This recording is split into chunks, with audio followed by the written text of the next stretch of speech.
Life is short, but most people spend it like they have infinite time. Here's the reality. The average person lives just 30,000 days. That's it. Think about this. If you're 30 years old, you've already used up 11,000 of those days. Gone. Never coming back. I should do it someday. But someday is a dangerous word. It tricks you into thinking you have all the time in the world. In the next 15 minutes, you'll learn powerful strategies to make your time count. Not just managing it, but truly living it. These aren't generic tips about time management. These are deep insights about how life actually works. Chapter 1. Time perception and psychology. Time plays tricks on your mind, and understanding these tricks is your first step to mastering it. Remember when you were a kid? Summer felt endless. A single day could feel like a week. But now, years fly by like months. This is the time unit paradox, and it's not just in your head, it's how your brain actually works. Here's the science. Your brain measures time by recording new experiences. As a kid, everything was new. Your brain was constantly recording, making time feel slower. But as an adult, your routines make days blur together. Same breakfast, same commute, same Netflix shows. Your brain literally skips recording these moments. Just another normal day, stuck in his comfort zone. This is the trap of time blindness. But you can hack this system. Take different routes to work. Learn a new skill every month. Have conversations with strangers. Each new experience forces your brain to pay attention, making time expand again. And here's the biggest time perception mistake. We constantly overestimate what we can do in a day, but massively underestimate what we can do in a year. This is why people quit goals too soon. Chapter 2. Priority management. Most people confuse being busy with being productive. They fill their days with tasks that feel important, but don't actually matter. Here's a powerful tool, the deathbed test. Think about yourself at 90 years old looking back. Will you care about that extra hour at the office? Or that time you spent with your family? Suddenly, priorities become crystal clear. I'll finish this report first. Meanwhile, life's real priorities slip away, one day at a time. Here's what successful people understand. Knowing what not to do is more valuable than knowing what to do. It's the two-list strategy. Write down everything you want to achieve.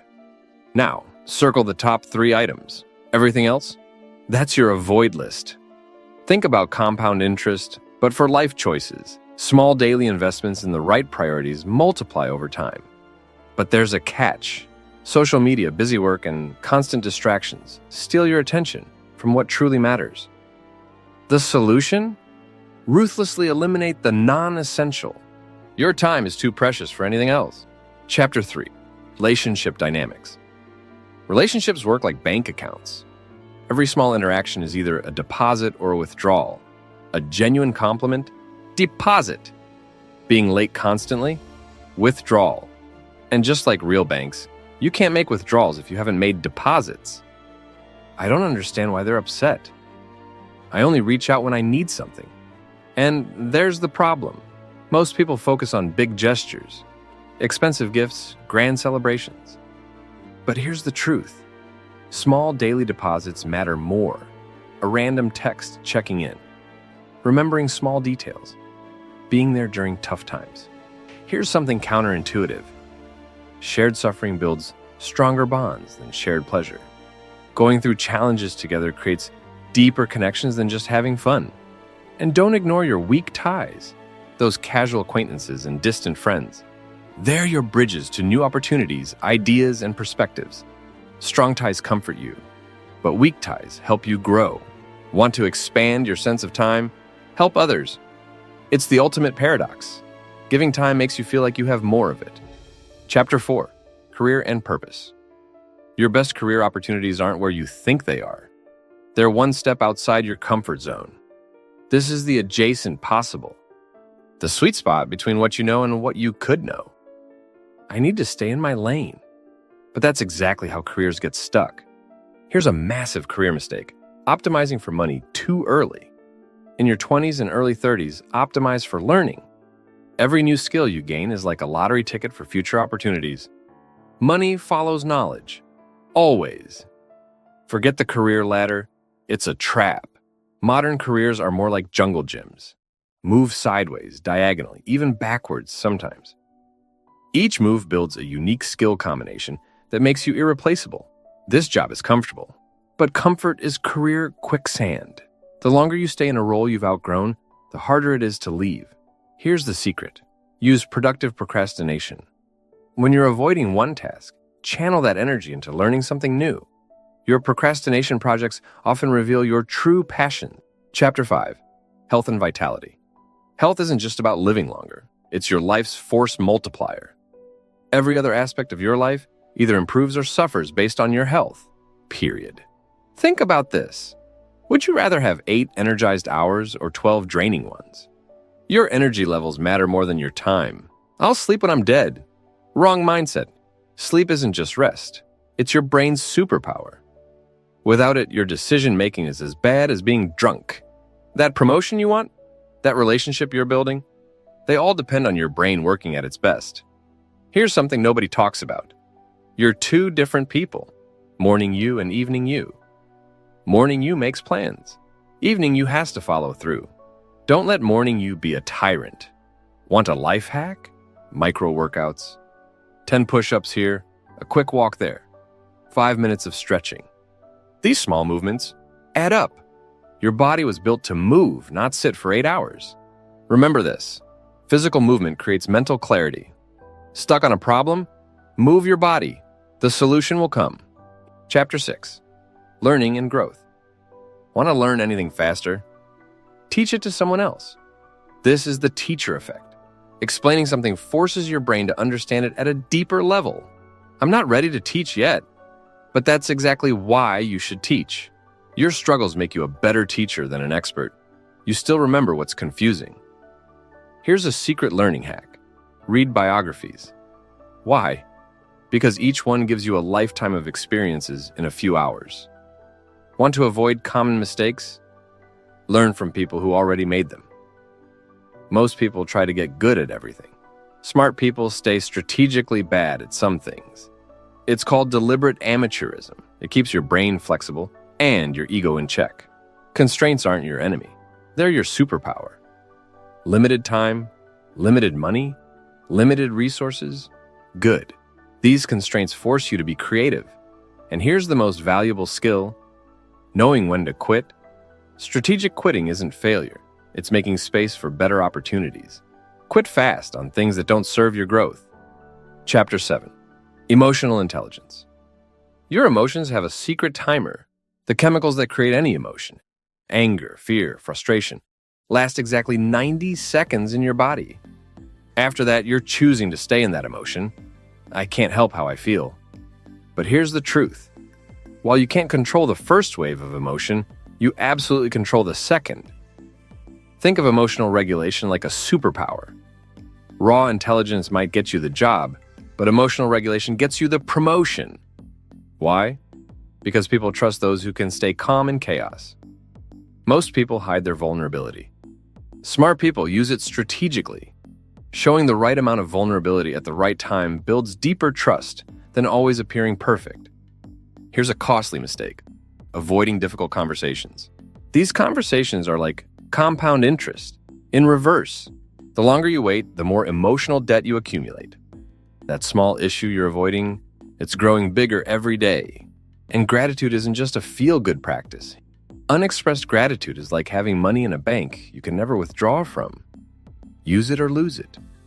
Chapter 8. Financial Wisdom. Money isn't just about numbers in your bank account.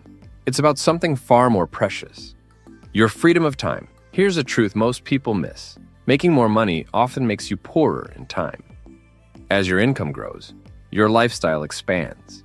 Bigger house, more maintenance, fancy car, more worry, better neighborhood, longer commute.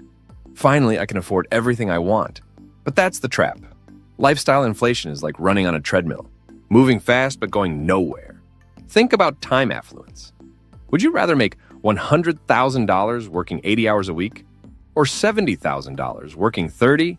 Your true hourly rate includes everything you sacrifice for that money. Most people get this backwards. They buy objects but rent experiences. Smart people rent objects and buy experiences. Why? Because experiences appreciate in value. Objects usually don't. Here's the ultimate financial skill: building margins. Living below your means isn't about restriction, it's about creating space for opportunities. That space is your ticket to real wealth. Chapter 9. Creative living. Creativity isn't about waiting for inspiration. It works more like a faucet. When you first turn it on, rusty water comes out. That's your bad ideas. You need those bad ideas. They clear the way for the good ones. I'm waiting for the perfect idea. But that's like waiting for the water to get clean without turning on the tap. You have to push through the rust. Here's something counterintuitive. Creativity loves constraints. Give someone unlimited options, they freeze. Give them limited options, they get creative. Think about it. Shakespeare wrote in strict meter and rhyme. Those limits forced his creativity. Most people try to create and judge at the same time. That's like trying to drive with one foot on the gas and one on the brake. First create. Judge later. Document everything you create. Your brain is like a creativity muscle. It needs to see its progress to grow stronger. Those early, terrible attempts, they're your proof of improvement. And here's the real secret. Combine skills nobody else combines. That unique intersection, that's your creative superpower. Chapter 10. Personal energy. Your energy is your most precious resource. Time management is useless without energy management. You can't do meaningful work if you're running on empty. Most people never audit their energy. They don't realize some activities give energy while others drain it. That morning walk, energy boost. That toxic friendship, energy vampire. I just need more willpower. But willpower is like a muscle. It gets tired. Smart people don't rely on willpower. They design their environment to make good choices automatic. Think about decision fatigue. Every choice you make takes energy. What to wear, what to eat, when to exercise.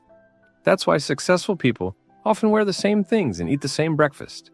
They're saving their energy for decisions that matter. Here's a counterintuitive energy hack. Strategic incompetence. Being deliberately bad at non-essential tasks means others stop asking you to do them. Your energy stays protected for what you do best. Remember this, recovery isn't a waste of time. It's how you multiply your time's value. Chapter 11. Social capital. Success isn't just about what you know, it's about who you know. But here's the thing, real social capital isn't about collecting business cards or LinkedIn connections. It's about building genuine relationships. There's a simple formula for friendship. Time plus vulnerability plus shared experiences. You can't shortcut any of these elements. Real connections need all three. I don't have time for networking. But that's missing the point. True networking isn't about taking, it's about connecting. The best networkers aren't collectors, they're connectors. They introduce people who should know each other. Most people underinvest in friendship maintenance. They wait for big life events to reconnect. But strong relationships are built in the small moments. That random check-in text, that quick coffee, that's where real bonds grow. Think about community like a garden. You can't plant all the seeds at once and expect them to grow. You need constant small acts of nurturing. Every conversation is water. Every introduction is fertilizer. The truly successful? They build their community before they need it. Because when you need a community, it's too late to build one. Chapter 12. Mental models. Mental models are your mind's shortcuts to understanding reality. But here's the catch.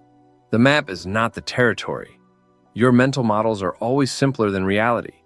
And that's both their strength and their weakness. Most people see only what's in front of them. They play checkers while life plays chess.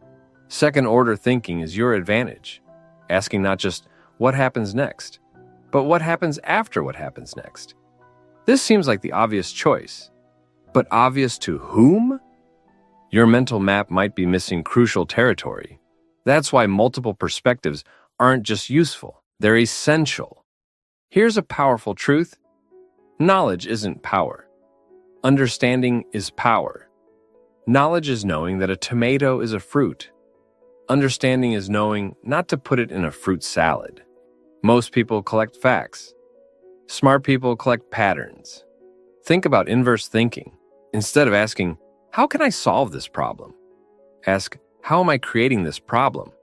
Sometimes the solution is stopping what causes the problem in the first place. Chapter 13. Life Design. Your life isn't something that happens to you. It's something you actively design. Think of it like a portfolio, not just of money, but of experiences, relationships, skills, and dreams. Most people overvalue planning and undervalue testing. Life design isn't about making perfect plans. It's about running small experiments to see what actually works for you. I need to figure everything out first, but that's exactly backward. You can't think your way into the right life. You have to test your way there. Here's what most people miss about change. Tiny adjustments create massive results. Want to transform your life? Start with changing one thing for 5 minutes. That small win builds momentum for bigger changes. Think about your metrics. Most people measure their lives by society's standards, money, status, possessions. But what if you designed your own metrics? What if success meant time with family or learning new skills or helping others? Regular life reviews aren't optional. They're how you catch problems while they're still small. Monthly reviews prevent yearly regrets. Conclusion. Life isn't about finding extra hours. It's about making your hours count. Every principle we've covered, from time perception to relationship building, from energy management to life design, works together to create a life worth living. Remember, time will pass whether you use it wisely or not. Your habits become your days become your years become your life. Start small. Pick one idea that resonated with you. Test it, refine it, make it yours. The best time to start living fully isn't someday. It's today.